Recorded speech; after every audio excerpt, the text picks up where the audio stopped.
So my name is Heidi Everett. I'm a Melbourne-based multimedia artist. I'm also a person with lived experience in mental illness. I love the story arts. This is media like songwriting, filmmaking, comedy, writing, illustration and public speaking, and anything where true story is held. These art forms carry a lot of power in helping us with our recovery from mental illness.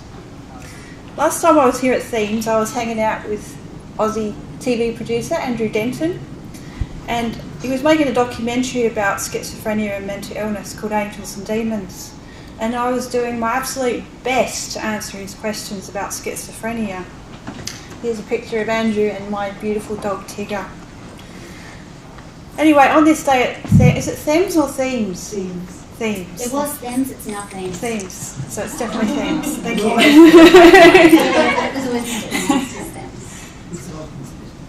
Themes, thank you very much.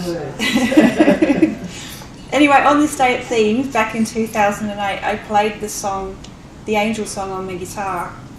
And the Angel song holds the lyrics of the exact story about my time at the end of depression. I call it terminal depression. Music's got that ability. It holds the story, and it's like a painting that never fades. I'm going to play you a clip now of that day at Themes. Okay, so it's just a very, very short clip.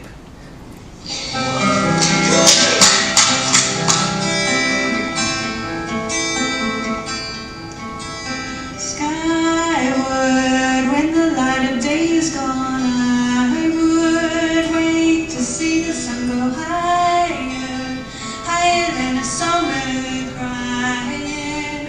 Come and get me out of here, angel with a daydream's fire.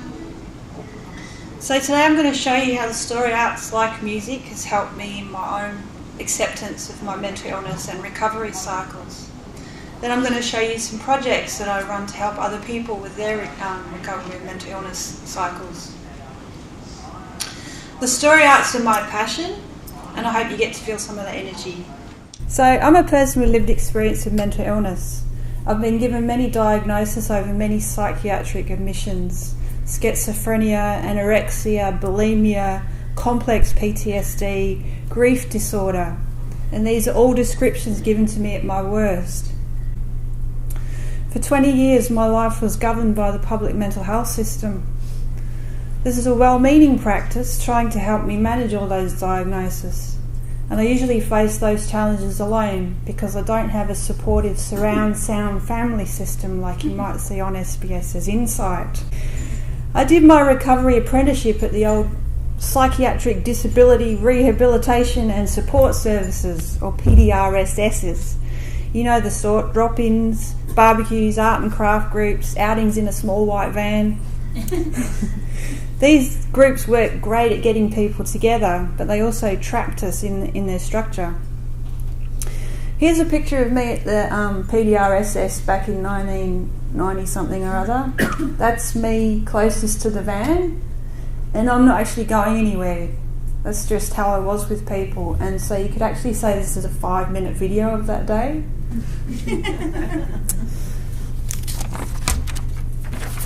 Oh. So my favourite group at rehab, actually the only group, was always the music group. Every week 4 or 5 of us mentally unwell people would gather around the Book of the Beatles and a staff member who could play guitar. And we'd sing, "It's been a hard day's night," again and again and again for the next 10 years. My only real progress in that time was going from a psych ward rookie to a psych ward patient with no future except the one that she was sat in. I still couldn't look at people. I still couldn't hold a conversation of more than 3 words. I still saw less of me, Heidi, and more of Heidi Everett, folded up mental patient. But as a person with a fairly good IQ, it frustrated the crap out of me. How could I be so independent and so dependent at the same time? But there was new life evolving. It was in this time that I found guitar. I taught myself how to play classical guitar. I bussed on the streets of my own town. Does anyone know Frankston? in Victoria. Yay! I'm sorry. I buzzed on the streets classical music like Mozart and Beethoven. What's that noise?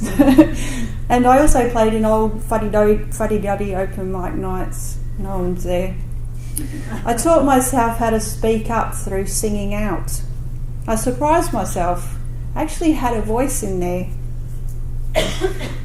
It felt so good to be able to write what I couldn't say and sing what I couldn't speak. The music held all the emotion, all the secrets and all the hopes I had, and it gave me my first sense of real self-esteem.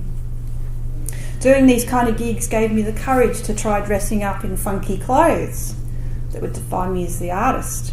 I started to wear colour for the first time ever. I wore a smile. It hurt my face. I had smile hangovers like people have grog hangovers.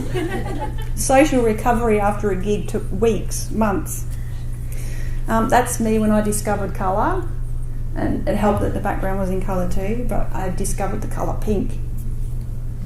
As I grew in confidence through my music, I decided it was time to honour the long hidden drawing visual artist in me too. So I enrolled in the local TAFE Diploma of Illustration. It took a while to finish, but I loved it. The classes grew me up into the artist I should have always been, the creative person I should have been if the psych ward hadn't squashed my creative mojo. I dyed my hair purple, pink, blue, cut it shorter, shaved it off, grew it long. I got happy, sad, angry, moody, excited and hopeful. All the colours of the rainbow. I also realised that now I could actually draw my story. Actually, I couldn't have done the TAFE or the music without the help of my beautiful little dog Tigger, and I promised I would mention him if I ever did something like this, so all hail Tigger.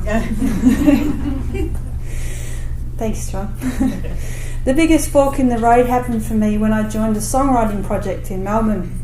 The weekly group was specifically for people with mental illness, but more specifically about songwriting, original songs. The staff were called facilitators, and they weren't mental health staff or researchers, they were actual musicians teaching actual music.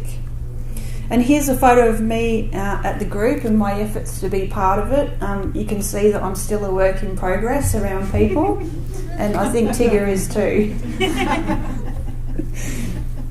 I drove the 6-hour trip to this group every week for a number of years, and it changed me. It returned me to my individuality and my sense of humour. I got to who I was meant to be, as a mental illness as a really good thing, not a bad thing. The madder you were, the better the artist. And stories that would earn me another 200 milligrams of Seroquel in a psych appointment became the ink in my pen, the timbre in my voice and the notes in my music.